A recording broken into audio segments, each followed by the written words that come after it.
राष्ट्र सर्वप्रथम, राष्ट्र सर्वप्रथम, राष्ट्र सर्वप्रथम, राष्ट्र सर्वप्रथम। राष्ट्र सर्वप्रथम की बात कार्यक्रम में आप सभी राष्ट्रवासियों का हार्दिक स्वागत है। प्रधानमंत्री नरेंद्र मोदी ने वीडियो कॉन्फ्रेंसिंग के जरिए रोजगार मेले के 16वें संस्करण में विभिन्न सरकारी विभागों और संगठनों में नवनियुक्त 51,000 से ज्यादा उम्मीदवारों को नियुक्ति पत्र वितरित किए। दिल्ली उच्च न्यायालय ने कथित कॉपीराइट और ट्रेडमार्क उल्लंघन को लेकर ऑडियो प्लेटफॉर्म कुकू एफएम को एक खास ऑडियो श्रृंखला की नई कड़ी प्रसारित करने से रोक दिया। वरिष्ठ आदिवासी नेता और केंद्रीय जनजातीय मामलों के मंत्री जुएल ओराओ ने आधिकारिक तौर पर घोषणा की है कि वह अब सीधे चुनाव नहीं लड़ेंगे। विमान दुर्घटना जांच ब्यूरो ने आधी रात के कुछ देर बाद एयर इंडिया फ्लाइट 171 दुर्घटना की अपनी प्रारंभिक रिपोर्ट जारी की। बिहार में इस साल के अंत में विधानसभा चुनाव होने वाले हैं। चुनाव से पहले नीतीश सरकार मतदाताओं को आकर्षित करने के लिए नई योजनाओं का ऐलान कर रही है। किंजरापुर राम मोहन नायडू ने जोर देकर कहा कि 12 जून को अहमदाबाद में हुए एयर इंडिया विमान हादसे की जांच रिपोर्ट में केवल प्रारंभिक निष्कर्ष है। भारतीय जनता पार्टी नए राष्ट्रीय अध्यक्ष की नियुक्ति के करीब है। चुनाव की पात्रता प्रक्रिया पूरी हो चुकी है। खबरों की माने तो दिल्ली और उत्तर प्रदेश में पार्टी के प्रदेश अध्यक्षों के चुनाव नए राष्ट्रीय अध्यक्ष की घोषणा के बाद होंगे। केंद्रीय गृह मंत्री अमित शाह ने तिरुवनंतपुरम में भाजपा की केरल इकाई के मुख्यालय का उद्घाटन किया। उत्तर पूर्वी दिल्ली के वेलकम इलाके में सुबह एक 4 मंजिला इमारत ढहने से 2 लोगों की मौत हो गई और 1 साल के बच्चे समेत 8 लोग घायल हो गए। दिल्ली पुलिस ने एक अंतर्राज्यीय वाहन चोर गिरोह का भांडाफोड़ किया और 4 लोगों को गिरफ्तार करने के साथ चोरी की 10 वाहन बरामद किए। रिटायर्ड पर्सन वेलफेयर एसोसिएशन के प्रधान विक्रम शर्मा का उत्तरा नकाब। विक्रम शर्मा का बेटा अक्षय शर्मा तिहाड़ जेल में एवीएस कांड। विक्रम शर्मा के खिलाफ कीर्तिनगर थाना व 30 हजारी कोर्ट में लिखित शिकायत। कई आरोपों में घिरा विक्रम शर्मा। क्या है G43 कीर्तिनगर का मामला? वो 10 साल से हमें काफी परेशान कर रहे हैं कि ये मकान सेल करो। क्या दस्तावेज दिया आईटी 2 भाइयों ने टीआईडी न्यूज चीफ को? टीआईडी न्यूज चैनल पे मैंने इनका फेसबुक पोस्ट देखा, मुझे एक होप मिली और मैं इनके पास आया। मैंने इनको अपने सारे दस्तावेज भी दिखाए। बड़े पैमाने पर चल रहा संगठित ब्लैकमेल का खेल। जल्द ही देखें बड़ा खुलासा। और खबरों के लिए देखते रहिए नेशनल टीवी चैनल सर्वधर्म संगम पर राष्ट्र सर्वप्रथम की बात ललित सुमन के साथ। प्रधानमंत्री नरेंद्र मोदी ने वीडियो कॉन्फ्रेंसिंग के जरिए रोजगार मेले के 16वें संस्करण में हिस्सा लिया। इस दौरान उन्होंने विभिन्न सरकारी विभागों और संगठनों में चयनित 51,000 से ज्यादा युवाओं को नियुक्ति पत्र सौंपे। इस दौरान अपने संबोधन में प्रधानमंत्री ने इसे युवा शक्ति को सशक्त बनाने की दिशा में एक अहम कदम बताया और नियुक्त उम्मीदवारों को उनके उज्जवल भविष्य के लिए शुभकामना दी। उन्होंने कहा कि रोजगार मेला विकसित भारत के निर्माण में युवाओं की भागीदारी का प्रतीक है। आज 51,000 से अधिक युवाओं को नियुक्ति पत्र दिए गए हैं। ऐसे रोजगार मेलों के माध्यम से अब तक लाखों नौजवानों को भारत सरकार में परमानेंट जॉब मिल चुकी है। अब ये नौजवान राष्ट्र निर्माण में बड़ी भूमिका निभा रहे हैं। आज भी आप में से कई ने भारतीय रेल में अपने दायित्वों की शुरुआत की है। कई साथी अब देश की सुरक्षा के भी प्रहरी बनेंगे। डाक विभाग में नियुक्त हुए साथी गांव-गांव सरकार की सुविधाओं को पहुंचाएंगे। कुछ साथी हेल्थ फॉर ऑल मिशन के सिपाही होंगे। कई युवा फाइनेंशियल इंक्लूजन के इंजन को और तेज करेंगे और बहुत से साथी भारत के औद्योगिक विकास को नई रफ्तार देंगे। आपके विभाग अलग अलग हैं, लेकिन ध्येय एक है। और वो कौन सा ध्येय? हमें बार बार याद रखना है, एक ही ध्येय है।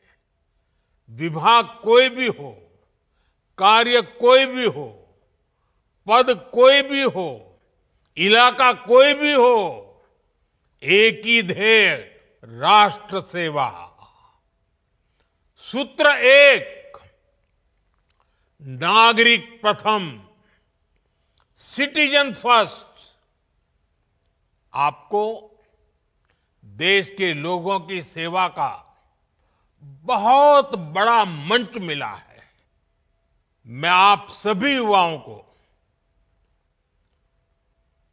जीवन के महत्वपूर्ण पड़ाव पर इतनी बड़ी सफलता के लिए बहुत बहुत बधाई देता हूं। आपकी इस नई यात्रा के लिए मेरी तरफ से आपको बहुत बहुत शुभकामनाएं हैं। साथियों, आज दुनिया मान रही है कि भारत के पास दो असीमित शक्तियां हैं। एक डेमोग्राफी, दूसरी डेमोक्रेसी, यानी सबसे बड़ी युवा आबादी और सबसे बड़ा लोकतंत्र। युवाओं का यह सामर्थ्य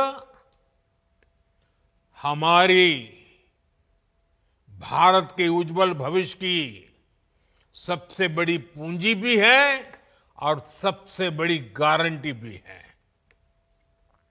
और हमारी सरकार इसी पूंजी को समृद्धि का सूत्र बनाने में दिन रात जुटी है। आप सबको पता है, 2 दिन पहले ही मैं 5 देशों की यात्रा कर करके लौटा हूं। हर देश में भारत की युवा शक्ति की गूंज सुनाई दी।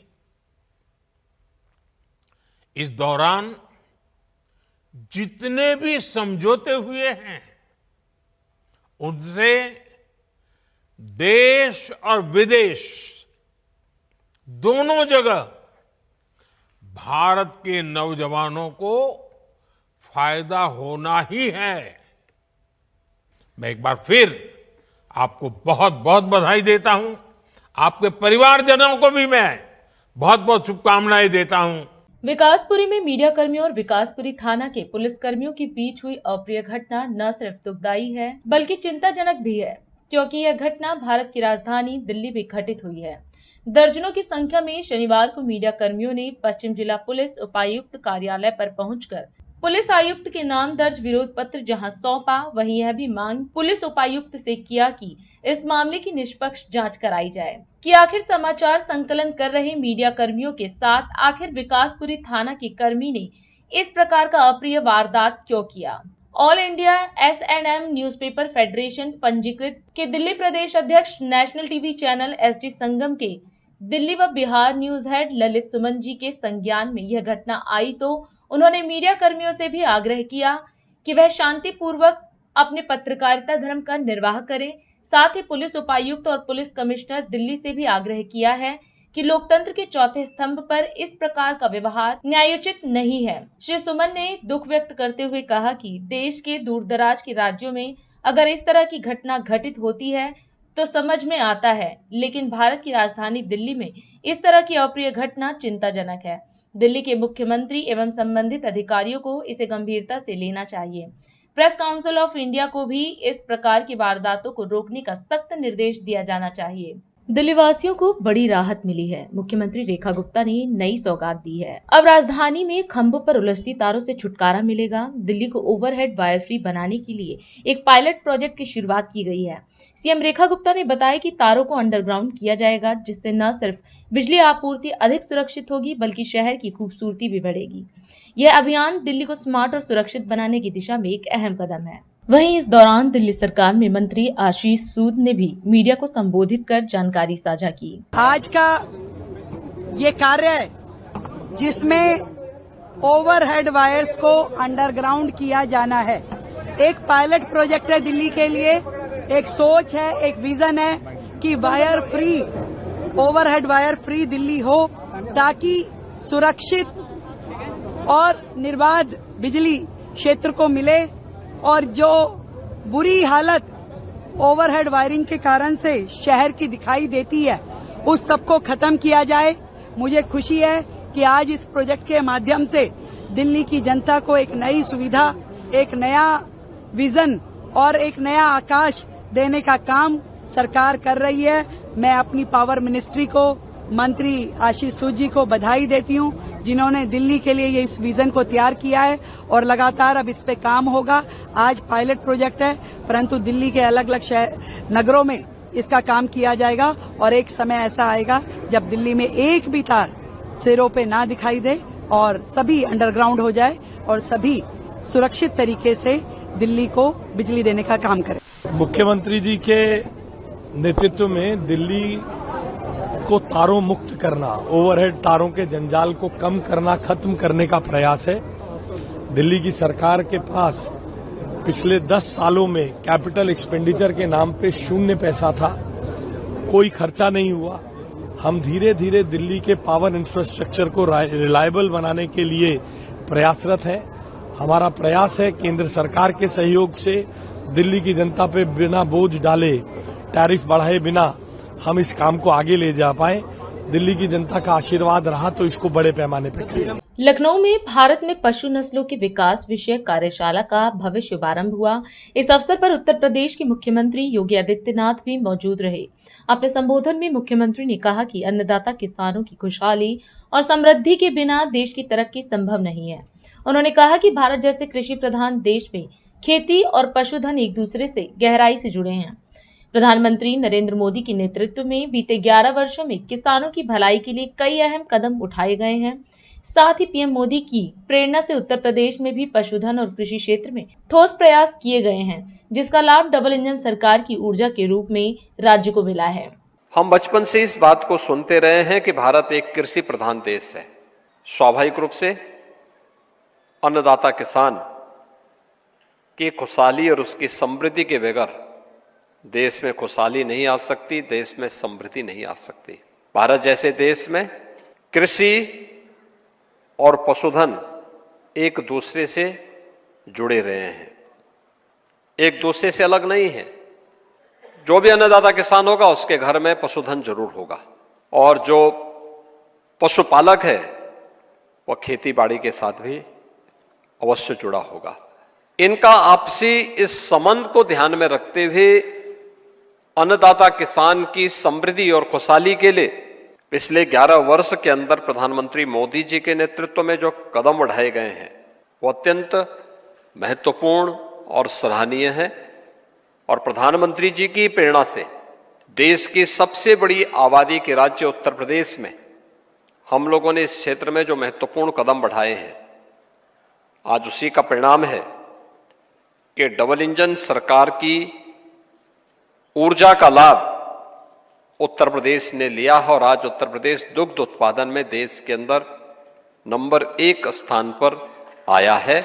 चुनौती हमारे सामने है एफएमडी का, फुट एंड माउथ डिजीज के बारे में, जिसको आप खुरपका मुंहपका की बीमारी कहते हैं। इसके वैक्सीनेशन के कार्यक्रम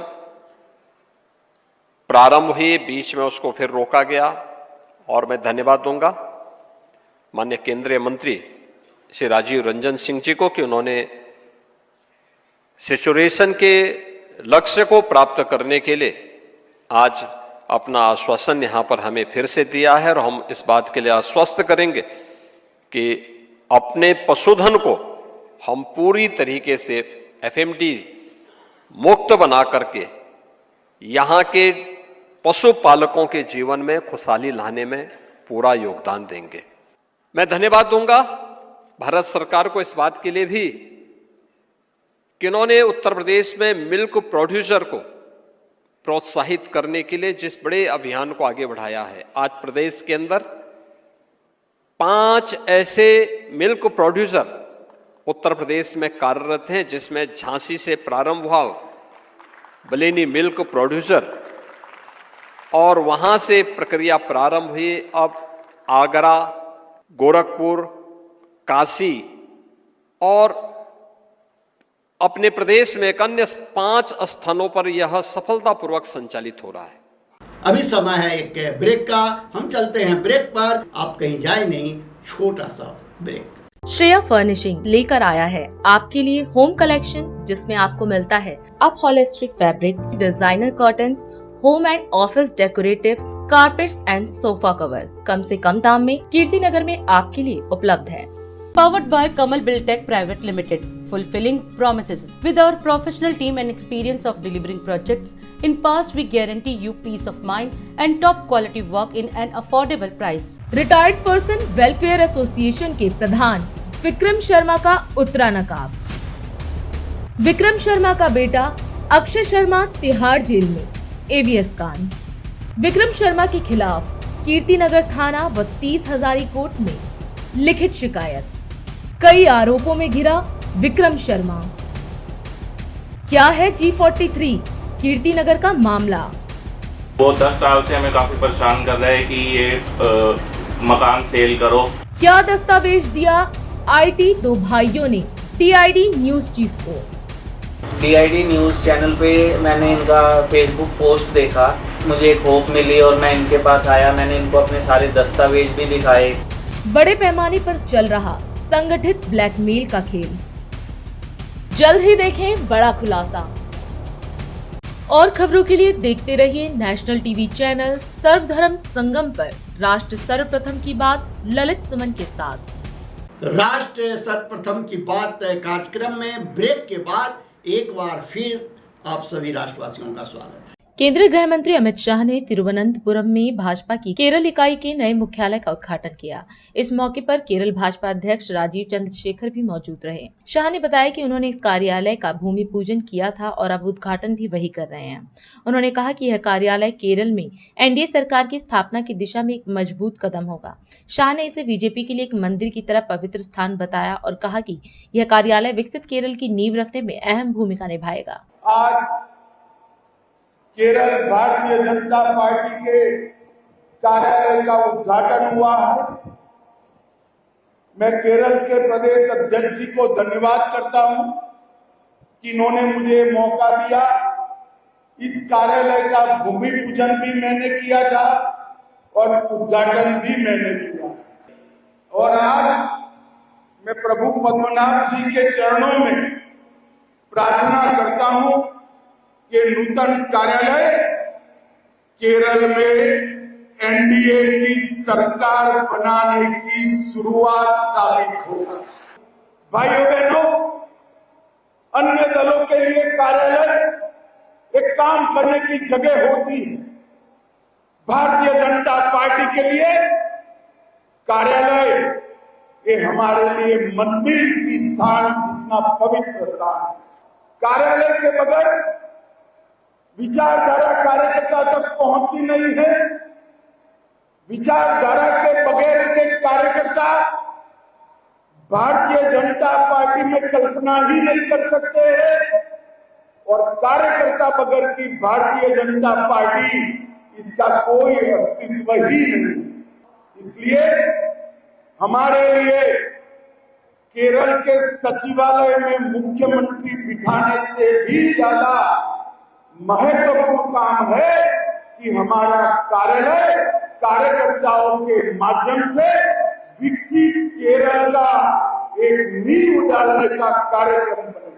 भाइयों बहनों, महान नेता और हमारे प्रधानमंत्री श्री नरेंद्र मोदी जी ने विकसित भारत की संकल्पना देश के 140 करोड़ लोगों के सामने रखी। विकसित भारत का रास्ता विकसित केरल से होकर ही जाता है।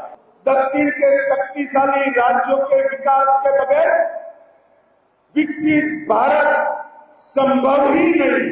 पश्चिमी जिला पुलिस ने ऑटो चोरी की बढ़ती वारदातों पर नकेल कसते हुए 9 आदतन अपराधियों को गिरफ्तार किया है और उनके कब्जे से 11 चोरी की स्कूटियां और 4 मोटरसाइकिल बरामद की है। पश्चिम जिला के डीसीपी विचित्रवीर आईपीएस ने बताया कि इन गिरफ्तारियों से कुल 15 मामलों का खुलासा हुआ है, जिनमें तिलक नगर, कीर्ति नगर, हरिनगर, ख्याला, रजौरी गार्डन, इंदरपुरी और अन्य थाना क्षेत्र शामिल हैं।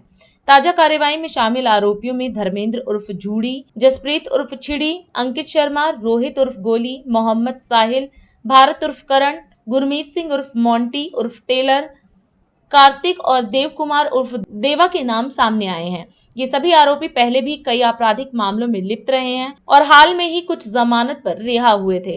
ख्याला थाना क्षेत्र में गश्त के दौरान एक सूचना के आधार पर धर्मेंद्र को एक चोरी की स्कूटी सहित पकड़ा गया, जिसकी निशानदेही पर आगे एक बाइक भी बरामद की गई। इसी तरह कीर्तिनगर थाने में दर्ज एक केस की जांच के दौरान सीसीटीवी फुटेज से आरोपी जसप्रीत की पहचान की गई और उसे गिरफ्तार कर स्कूटी बरामद की गई। तिलक नगर, हरिनगर और रजौरी गार्डन थाना क्षेत्र में अलग अलग गश्त टीमों ने सूचनाओं पर तेजी से कार्रवाई करते हुए और बाइक के साथ आरोपियों को दबोचा। इन सभी मामलों में आरोपी गिरफ्तारी से पहले पुलिस को चकमा देने की कोशिश करते रहे, लेकिन सतर्क पेट्रोलिंग टीमों ने उन्हें काबू कर लिया। बीजेपी सरकार का बुलडोजर अब दिल्ली के मटियाला विधानसभा के नगली डेरी इलाके में चलने वाला है। इसी कड़ी में आपके वरिष्ठ नेता आतिशी ने प्रेस वार्ता में आरोप लगाया कि बीजेपी चुनाव से पहले झुग्गियों में रात्रि प्रवास कर लोगों से झूठे वादे कर रही थी। प्रधानमंत्री ने खुद कहा था कि एक भी मकान नहीं तोड़ा जाएगा, लेकिन अब चुनाव के बाद मद्रासी कैंप और वजीरपुर के बाद नगली डेरी की झुग्गियों पर भी नोटिस चस्पाकर तोड़फोड़ की तैयारी शुरू कर दी गई है। चुनाव से पहले भारतीय जनता पार्टी के नेता दिल्ली के अलग अलग झुग्गियों में गए, वहां पे प्रवास किया, रात को रुके, खाना खाया, बच्चों के साथ लूडो कैरम खेला। झुग्गी वालों को जहां झुग्गी वहीं मकान के कार्ड दिए।